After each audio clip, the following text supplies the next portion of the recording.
आज की movie mission में हम देखेंगे कि कैसे एक एस्ट्रोनॉट्स की टीम मार्स पर जाती है, जहां उन्हें पता चलता है कि मार्स पर पहले ह्यूमंस रहते थे। ये कहानी 1967 की है, जब सोवियत स्पेसक्राफ्ट सोयुज 1 अपना मिशन कंप्लीट करके धरती पर लैंड कर चुका था, जिसके अंदर व्लादिमीर कोमारोव भी था। लेकिन ये स्पेसक्राफ्ट अचानक कहीं गायब हो जाता है। कई सालों बाद मेयर नाम का बिलियनर मार्स पर जाने के लिए एक मिशन रेडी करता है और 10 महीने बाद हम उलिसेस नाम के स्पेसशिप पर एक क्रू को देखते हैं जो मार्स के करीब पहुंच चुके थे। कैप्टन क्रू को बताता है कि उन्हें लैंड करने की परमिशन मिल चुकी है और शिप के एआई एरनी से कहते हैं कि वो सॉफ्ट लैंडिंग के लिए सब कुछ एक बार वेरीफाई कर ले। मायर ने पिछले 4 सालों में अपना पूरा पैसा इस मिशन के लिए खत्म कर दिया था, लेकिन एक अमेरिकन कंपनी जिलियन उनसे 2 हफ्ते पहले मार्स पर अपना मिशन को एग्जीक्यूट कर चुकी थी। लेकिन वहां पहुंचने के बाद उस अमेरिकन क्रू की कोई भी न्यूज और को नहीं मिली है। उन्हें सिर्फ एक वीडियो मिला था जिसमें एक मेंबर उन्हें मार्स पर आने के लिए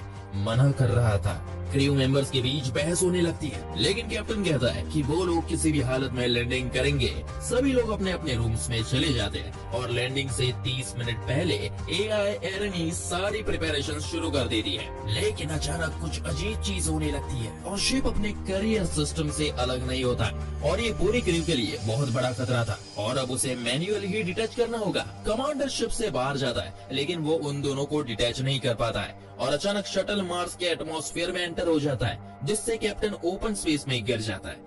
पावर ऑफ होने की वजह से शटल मार्स पर क्रैश होने लगता है और मैन्युअल लैंडिंग के अलावा उनके पास कोई और ऑप्शन नहीं बचता। एआई एरनी भी स्लीप मोड में चली जाती है और जैसे तैसे शटल की लैंडिंग की जाती है। शटल सक्सेसफुली लैंड तो हो जाता है, लेकिन मैन्युअल लैंडिंग की वजह से उनका काफी फ्यूल खत्म हो चुका था और एरनी रिस्टार्ट भी नहीं हो रही थी और इसी वजह से उनके पास जिंदा रहने के लिए एक ही दिन बचा था। एलेक्जेंड्रा विंडो से एक स्पेस सूट गिरा हुआ देखती है और अपने हस्बैंड की मौत के लिए रोने लगती है। शिप की जांच पड़ताल करने के बाद वो लोग समझ जाते हैं कि शिप अब ऑर्बिट में वापस नहीं जा सकता और उन्हें सोलर पैनल से पावर जनरेट करने के लिए वेट तो करना होगा। लेकिन प्रॉब्लम ये है कि इसमें भी उन्हें 2 दिन का समय लग जाएगा और एक तूफान उनकी तरफ काफी तेजी से बढ़ रहा है। साइमन कहता है कि अमेरिकन शिप जो कि उनसे 2 हफ्ते पहले पहुंचा था, वो भी शायद यहाँ पर क्रैश हुआ था। हम लोग उसकी बैटरीज को इस्तेमाल कर सकते हैं। इसी काम के लिए बाहर एक रोवर भेजा जाता है और बाकी लोग शिप के सिस्टम को रिस्टार्ट करने की कोशिश करते हैं। इंजीनियर बेसल कहता है कि उनकी एआई के पास एनर्जी सेविंग फंक्शन भी मौजूद है। वो आयरनी को रिबूट भी करता है, लेकिन इससे भी कुछ भी नहीं होता।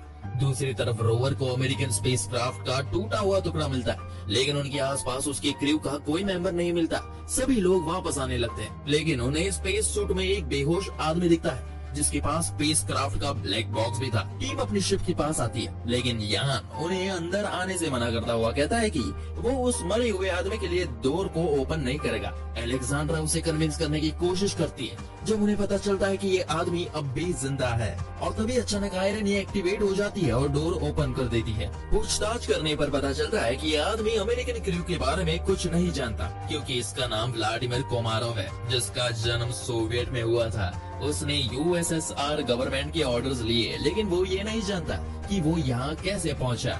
वो किसी तरह के सीक्रेट्स रिवील नहीं करता और सभी क्वेश्चंस का आंसर उन्हें देता है। क्रू अर्थ पर एक मैसेज भेजते हैं और उन्हें अमेरिकन कॉर्पोरेशन जिलियन से एक मैसेज मिलता है कि उनकी मिशन में कोई भी रशियन आदमी नहीं था। वो सभी कंफ्यूज हो जाते हैं क्योंकि कोमारोव की डेथ 1967 में हो चुकी है और वो सोच में पड़ जाते हैं कि कोमारोव मार्स पर कैसे पहुंचा। क्या वो एक टाइम ट्रेवलर है? साइकोलॉजिस्ट उससे और सवाल पूछने के लिए जाते हैं, लेकिन कोमारोव कहता है कि वो भूखा है। जाना उसके लिए खाना लेने जाती है। बेसल कहता है कि कोमारोव यहाँ बैठा उनका वेट कर रहा था। व्लादिमीर खाना खाता है और जाना उससे बताती है कि वो 50 साल पहले मर चुका है, जिस पर कोमारोव कुछ रिएक्ट नहीं करता। अब इन लोगों का शिप दोबारा ठीक होने लगा है, लेकिन उन लोगों के पास फ्यूल नहीं था, इसलिए यहाँ से निकलना इम्पॉसिबल है। क्रू कोमारोव पर नजर रखे रहते हैं, लेकिन वो अचानक ही गायब हो जाता है। साइमन पूरी शिप में उसे ढूंढता है, लेकिन वो उसे कहीं नहीं मिलता और उन्हें ये भी पता चलता है कि उसका स्पेस सूट भी मिसिंग था। क्रू के कुछ लोग आयरनी के बताए हुए रास्ते पर जाते हैं। इस ग्रुप को साइमन लीड कर रहा था। वो लोग रोवर को छोड़ देते हैं और चलकर कंटिन्यू कर देते हैं। इधर एलेक्जेंड्रा ने बताती है कि कोमारोव के डीएनए से पता चला है कि उसमें कोई थर्ड स्ट्रैंड भी है। इसका मतलब है कि वो ह्यूमन नहीं है। और तभी उन लोगों को कोमारोव दिख जाता है, जो एक अजीब से स्ट्रक्चर के आगे खड़ा था, जहाँ पर एक पिरामिड जैसा स्ट्रक्चर भी था। वो जाना से कहता है कि मार्स उनका इंतजार काफी सालों से कर रहा है। दूसरी तरफ हम देखते हैं कि ज़ेरियन कॉर्पोरेशन का फाउंडर गोल्डस्टेन, जिसकी शिप इन लोगों से पहले मार्स पर पहुंच गई थी, उससे पता चल जाता है कि उन लोगों को एक आदमी मिला है और वो कहता है कि वो एक एआई है, क्योंकि एक ह्यूमन इतने टाइम तक वहाँ पर सरवाइव ही नहीं कर सकता। इधर कोमारोव एक्सप्लेन नहीं कर पाता कि कैसे उसने डोर ओपन किया और वो यहाँ तक कैसे पहुँचा। एआई एरेनी इस स्ट्रक्चर को एनालाइज करती है और कहती है कि ये अर्थ के एंशिएंट सिविलाइजेशन के स्ट्रक्चर से काफी समान है। इसका मतलब है कि ह्यूमन से इंस्पायर होकर ये सभी स्ट्रक्चर्स यहाँ पर बनाए गए हैं। शिप में बचा हुआ क्रू काफी परेशान हो जाता है कि क्या वो लोग वापस अर्थ पहुंच पाएंगे कि नहीं, जब उन्हें अचानक गोल्डस्टेन की दूसरी शिप दिखती है। गेमा उनसे कांटेक्ट करती है और वो लोग कहते हैं कि वो अर्थ वापस जाने में उनकी हेल्प करेंगे, लेकिन मेयर उन पर भरोसा नहीं करता और अपने क्रू से कहता है कि वो कोमारोव को उन लोगों से छुपा कर रखे। जाना कोमारोव को एक यूनिफॉर्म देती है जिससे वो उनसे बच कर रहे और उन्हें लगा कि कोमारोव उनके टीम का मेंबर है। डोर ओपन होते ही एडवर्ड और एडम नाम के दो मिलिट्री के लोग हाथ में गन लिए अंदर आते। दोनों काफी एग्रेसिव होते हैं और एडवर्ड उन्हें कहता है कि वो ब्लैक बॉक्स उनके हवाले कर दे जो उन्हें ज़ेटा-1 से मिला है। वो अपने पार्टनर से कहता है कि वो पूरे शिप की तलाशी ले। मेयर उन्हें ब्लैक बॉक्स दे देता है और वो लोग चले जाते हैं। उनकी केमिस्ट इवा उन्हें कहती है कि जो स्टोन उन्हें मार्स पर मिला था वो एक एलॉय है जो कि अर्थ पर एग्जिस्ट नहीं करता। इसमें एक थर्ड स्ट्रैंड डीएनए है जो कि कोमारोव के डीएनए जैसा ही है। मेयर उन्हें कहता है कि अगर गोल्डस्टेन को इस बारे में पता चला तो वो कोमारोव को लेने के लिए लोग भेज देगा। इसके बाद क्रू दो ग्रुप में डिवाइड हो जाता है। एक ग्रुप वो बनता है जो कोमारोव के बदले उनसे फ्यूल लेना चाहते हैं और दूसरे वो जो मार्स का सच जानना चाहते हैं। जाना व्लादिमीर को अपने कैबिन में बुलाती है और उससे परमिशन लेती है कि वो उसे हिप्नोटाइज करना चाहती है। इसके बाद साइकोलॉजिस्ट अपना काम शुरू करती है और बाकी क्रू ट्रांसमिशन से उनकी कन्वर्सेशन को सुनने लगते हैं। कोमारोव सिर्फ अपने फाइनल मोमेंट्स को ही शेयर करता है जब वो सोयुज स्पेसक्राफ्ट में था। इस टाइम गिमा और एलन शिप में उन लोगों से मिलिट्री के बिहेवियर के लिए माफी मांगते हैं और उन्हें कहता है कि वो लोग उनकी शिप के माल फंक्शंस को ठीक करेंगे। जेना कोमारोव के साथ हुई बातों को याद करती है जो ह्यूमंस के लापरवाही के लिए अर्थ के फ्यूचर के लिए दुखी था। उन्हें पता चलता है कि मेयर ने ये प्लान सिर्फ ब्लैक बॉक्स के लिए नहीं किया। 4 साल पहले रोवर ने उन्होंने अर्थ पर फोटो भेजी थी जिनमें उन्हें पता चल चुका था कि उन्हें एक स्टोन मिला है जिसका डीएनए अननोन है। गेमा उन्हें बताती है कि ये एक इंफॉर्मेशन स्टोरेज सिस्टम है जो कि दोबारा लिखा जा सकता है। ये सुनकर आयरनी एक्टिवेट हो जाती है और स्टोन पर लिखे मैसेज को कन्वर्ट करती है। ये एक सीरीज ऑफ नंबर्स है।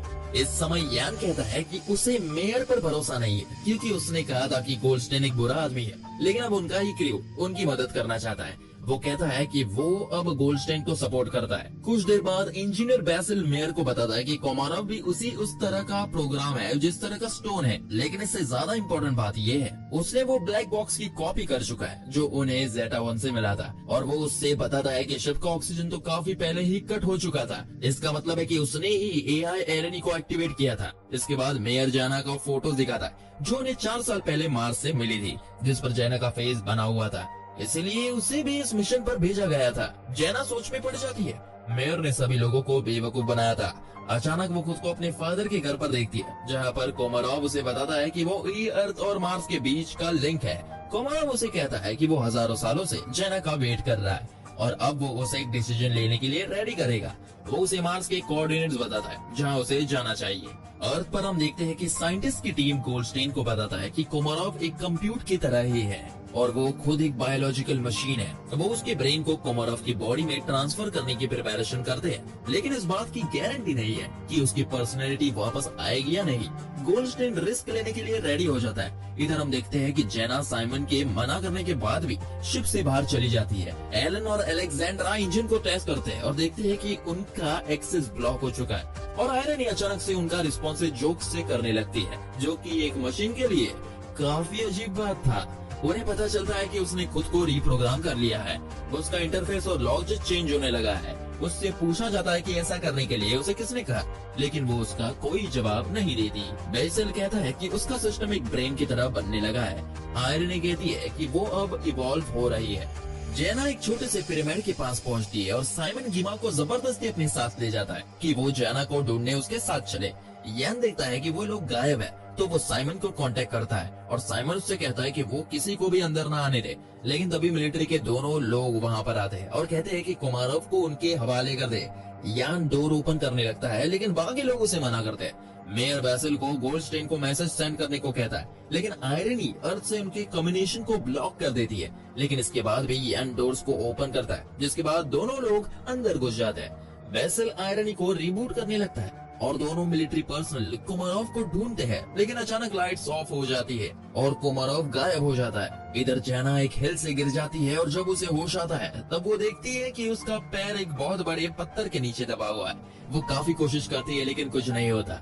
इधर दोनों मिलिट्री ऑफिसर क्रू को धमकी देते हुए कोमारोव के बारे में पूछते हैं और कैप्टन को मारने लगते हैं। उधर जेना चिल्लाने लगती है और सोचती है कि अब वो मार्स के इस कोने में ही मर जाएगी, लेकिन तभी साइमन और गेमा उसे ढूंढ लेते हैं। शिप में अलेक्जेंड्रा देखती है कि तूफान उनकी तरफ आ रहा है। दोनों मिलिट्री ऑफिसर्स भी अपने शिप में वापस अर्थ जाने की तैयारी करते हैं। अचानक लिफ्ट्स फ्लैश होने लगती है और कोमारोव उनके सामने आ जाता है और उन्हें कहता है कि वो उसे अर्थ पर वापस ले जाए।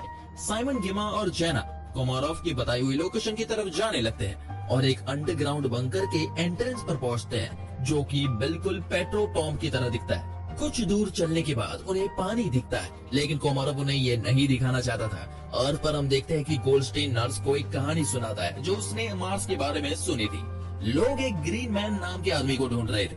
वो उसे हचिको नाम के डॉग की कहानी सुनाता है जो अपने ओनर का वेट करता रहा और उसे कोमारोव से कंपेयर करते हुए कहता है कि कोमारोव हजारों सालों से मार्स पर उसका इंतजार कर रहा है, जिसने उसे बनाया और उसे मार्स पर छोड़ दिया और वो आज तक वो इंतजार कर रहा है कि वो लौटेगा। इधर मार्स पर उन लोगों को एक दीवार दिखती है जो कि ह्यूमंस बोन्स से बनाई गई थी और उन्हें पता चलता है कि इस प्लेनेट पर वो पहले ह्यूमंस नहीं है। उन्हें लग रहा था कि अर्थ के लोग मार्स पर आए थे, लेकिन ऐसा नहीं है। वो मार्स के लोग थे जो कि अर्थ पर मार्स के रिसोर्सेज लेकर आए थे। शिप पर काफी बहस होती है और यान गन पकड़कर सभी लोगों को कहता है कि वो अमेरिकन की शिप को यूज करके वापस अर्थ पर जाएंगे। वो कोमारोव को शूट कर देता है और इधर जेना अचानक जमीन पर गिर जाती है और गेमा वहाँ से भाग जाती है। अलेक्जेंडर कोमारोव की मदद करने की कोशिश करती है और साइमन जेना की मदद करता है, लेकिन कोमारोव मर जाता है और जेना भी सांस लेना बंद कर देती है। इसके बाद साइमन अपना हेलमेट उतार देता है और हैरान होता है कि उस गुफा में हवा मौजूद थी। वो जेना के मुंह में सांस भरता है और जेना दोबारा होश में आने लगती है। इधर गेमा भागती हुए अपने शिप की तरफ आती है जब उसे कोमारोव की डेथ के बारे में बताया जाता है। मेयर चुप कर अपने क्रू मेंबर्स की तलाश में जाता है क्योंकि अमेरिकन्स ने उसे अर्थ पर ले जाने से मना कर दिया था। इधर जेना बंकर में एक लाइट देखती है और वो साइमन के साथ उस तरफ चलती है। बाहर निकलने पर उन्हें एक आदमी दिखता है और ये और कोई नहीं बल्कि कोमारोव था। मेयर भी एंट्रेंस पर पहुंचता है और साइमन और जेना से मिलते हुए लाइट की तरफ बढ़ता है। वो कोमारोव को जिंदा देखकर हैरान होता है, जो उन्हें बताता है कि यहाँ पर काफी साल पहले सब कुछ खत्म हो चुका था। वो लोग मार्स के नॉर्थ पोल में पहुंच जाते, लेकिन कोमारोव उन्हें एक्सप्लेन करता है कि मार्स में पहले ह्यूमंस रहते थे और उन्होंने मार्स पर काफी लापरवाही की, जिस वजह से मार्स रहने लायक नहीं बचा। कुछ सर्वाइवर्स बचे हैं, लेकिन जब रिसोर्सेज नहीं बचे तो उन्होंने एक दूसरे को ही मारना शुरू कर दिया और बचे हुए अर्थ पर चले गए। कोमारोव उन्हें बताता है कि कैसे उसने हजारों सालों तक जेना का वेट किया, जिसमें खुद मार्स के एआई और ह्यूमंस की क्वालिटी है। सिर्फ वो ही अब ह्यूमैनिटी को बचा सकती है, लेकिन उसे डिसाइड करना होगा कि क्या ह्यूमंस सेकंड चांस डिजर्व करते हैं। अचानक वहाँ पर एक मिलिट्री ऑफिसर आ जाता है जो साइकोलॉजिस्ट को वापस अर्थ पर ले जाने आया है। वो गन तान देता है और जेना कोमारोव से हेल्प मांगती है। अचानक वो मिलिट्री ऑफिसर सांस नहीं ले पाता और जमीन पर गिर जाता है। शिप पर वापस आने के बाद साइमन वापस निकलने की ऑर्डर देता है। गेमा, जो कि जिलियन शिप पर है, अपने लोगों से कांटेक्ट करने की कोशिश करती है, लेकिन किसी का जवाब नहीं आता। वो अर्थ पर अकेले जाने का डिसाइड करती है। दूसरे शिप का क्रू भी उसके शिप की तरफ बढ़ता है और उससे कांटेक्ट करते हुए कहता है कि मिलिट्री के आदमी की डेथ हो चुकी है, लेकिन वो कोई रिस्पॉन्स नहीं देती। जिसके बाद मेयर बोलना शुरू करता है और वो उसे अपने पास्ट रिलेशन के बारे में बताता है और कबूल करता है कि वो गोल्डस्टेन से कई बेहतर है। वो चाहता है कि उसका नाम इतिहास में बने रहे, जिसके लिए वो कुछ भी करने को तैयार है। और वो ये बात जानकर जीवित नहीं रह पाएगी कि उसने लोगों को बर्बाद किया है। कुछ ही देर बाद वो रिस्पॉन्स करती है और उन्हें जल्दी आने को कहती है। गोल्डस्टेन सुन लेता है कि गेमार दूसरे क्रू की हेल्प कर रही है, तो वो उसके कंट्रोल पैनल को ब्लॉक कर देता है और सभी लोग शिप में बैठे अपनी मौत का इंतजार करते हैं। लेकिन जेना अपने पावर्स का यूज करके किसी तरह कंट्रोल पैनल के ब्लॉक को हटा देती है। अचानक शिप के सामने दूसरा मिलिट्री ऑफिसर दिखता है जो कि शिप के इंजन को डिस्ट्रॉय करने की कोशिश करता है। साइमन उसे रोकने के लिए बाहर जाने ही लगता है कि जेना उससे पहले बाहर आ जाती है।